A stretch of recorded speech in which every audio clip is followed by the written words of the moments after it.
አርሰናል በ1986 ዳያል ስኩዌር በመባል ሲመሰረት የለበሰው ማሊያ ከሱሪውና ካልሲው ጋር በሙሉ በርገንዲ ወይም ዳርክ ሬድ ቀለም ያለው ማሊያ ነበር። በወቅቱ ክለቡን የመሰረቱት ሰራተኞች ማሊያ የሚገዙበት በቂ ገንዘብ ስላልነበራቸው ከምስራቾቹ መካከል ሦስቱ ፍሬድ ቢርድስሊ፣ ሞሪስ ባትስ እና ቻርለስ ባትስ ቀደም ሲል ለኖቲንግሃም ፎረስት ይጫወቱ የነበሩ በመሆናቸው እርዳታ እንዲያደርግላቸው ለቀድሞ ክለባቸው ደብዳቤ ጻፉ።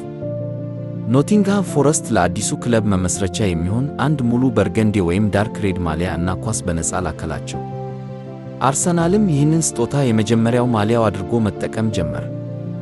የቼክ ሪፐብሊክ ሀገር ክለብ የሆነው ስፓርታ ፕራግ የወቅቱ ፕሬዝዳንት ዶክተር ፔትሪክ በ1906 ለንደንን በጎበኙበት ወቅት ኦልዊች አርሰናልን ከተመለከቱ በኋላ ወደ ቼኮስሎቫኪያ ሲመለሱ በማሊያው በጣም ስለተነሳሱ ቡድናቸው በተመሳሳይ ቀለም እንዲጫወት አደረጉ።